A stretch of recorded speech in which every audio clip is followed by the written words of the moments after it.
வணக்கம். இன்னைக்கு special Punjabi style அமிர்த்சரி chana chole masala.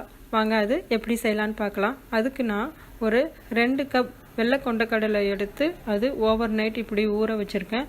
அது குக்கரில் போட்டுட்டு நான் 1 table spoon tea powder tea தூள் எடுத்து ஒரு வெள்ளை காட்டன் கிளாத்தில் வச்சுட்டு அதை நல்லா முடிச்சு போட்டு ஒரு சின்ன மூட்டை மாதிரி அதை கட்டிக்கலாம். இது மாதிரி நல்லா டைட்டாக கட்டிட்டு அதை இதுக்குள்ளே ஆட் பண்ணிக்கலாம்.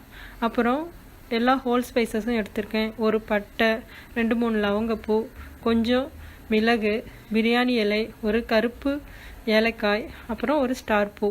இதை எல்லாத்தையும் நான் இதுக்குள்ளே சேர்த்துக்கிறேன்.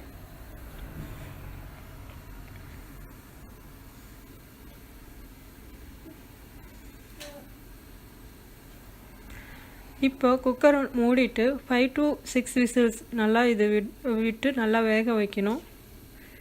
அதுக்கப்புறம் ஒரு மிக்ஸி ஜாரில் வெங்காயம், பூண்டு, இஞ்சி இதெல்லாம் போட்டுட்டு நல்லா ஒரு பேஸ்ட்டாக அரைச்சிக்கணும். இப்போ பேனில் ஒரு 3 ஸ்பூன் எண்ணெய் விட்டுட்டு எண்ணெய் சூடானதும் 1 ஸ்பூன் ஜீரகம் போட்டு நல்லா பொரிஞ்சதும் அரைச்சி வச்சிருக்கிற இந்த வெங்காய, பூண்டு, இஞ்சி இதோட பேஸ்ட்டை இதில் போட்டுட்டு நல்லா கிளறி விடலாம்.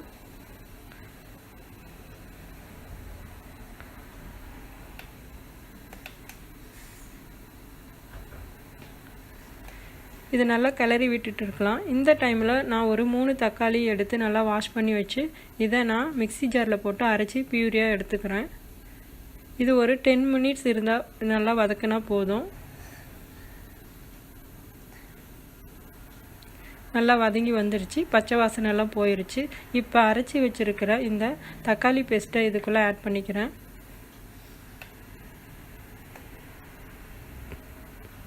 ஆட் பண்ணிவிட்டு இது நல்லா கலந்து விடுங்க.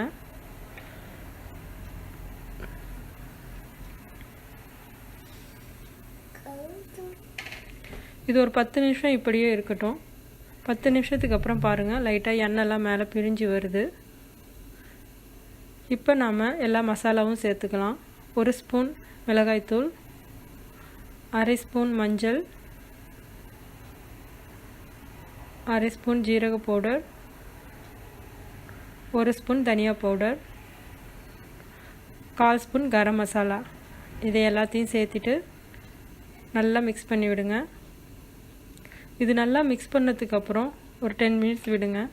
திரும்ப இது நல்லா இந்த மசாலாலாம் வெந்து நல்லா வரணும்.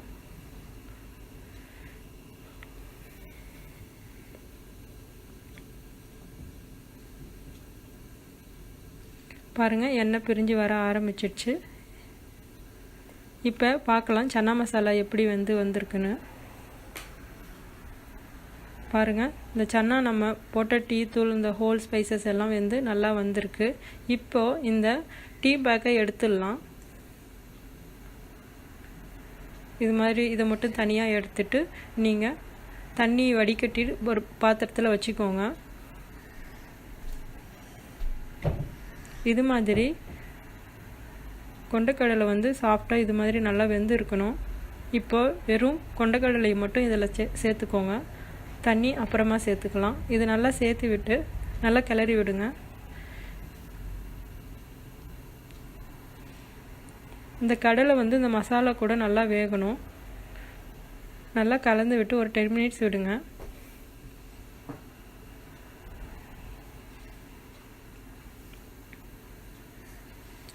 டென் மினிட்ஸ்க்கு அப்புறம் நல்லா இந்த மசாலாலாம் இதுக்குள்ளே இறங்கி இருக்கு. இப்போ தேவையான அளவு உப்பு சேர்த்துக்கலாம். உப்பு சேர்த்ததுக்கப்புறம் நல்லா கிளறி விடுங்க. இது நல்லா கொதிக்கட்டும். இது ரொம்ப ட்ரெடிஷ்னலான ஒரு பஞ்சாபி டிஷ். ரொம்ப டேஸ்ட்டாக நல்லா இருக்கும். இப்போ மீதி இருக்கிற தண்ணியை இது கூட சேர்த்து நல்லா கொதிக்க விடலாம். நல்லா கலந்து விடுங்க. இந்த கிரேவி செய்ய மேக்ஸிமம் 45 மினிட்ஸ் ஆகும். இந்த கிரேவி எவ்வளோ கொதிச்சு வருதோ அந்த அளவுக்கு டேஸ்ட் ரொம்ப நல்லா இருக்கும். பாருங்கள், நல்லா எண்ணெய்லாம் பிரிஞ்சு நல்லா வந்திருக்கு. இன்னும் ஒரு 5 மினிட்ஸ் நான் சிம்மில் வச்சு இது நல்லா குக் பண்ணுறேன். இப்போ கொத்தமல்லி இலை தூவி இதை கார்னிஷ் பண்ணிக்கலாம். இதுக்கு சின்னதாக ஒரு தாளிப்பு போடணும். அந்த தாளிப்பு ரெடி பண்ணிடலாம்.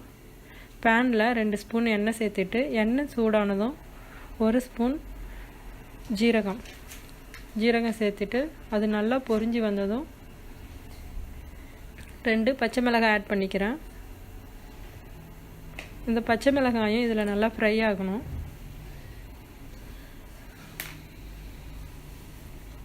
இப்போது இந்த தாளிப்பை நான் எடுத்து வச்சிருக்கிற சன்னா மசாலாவில் சேர்த்துறேன்.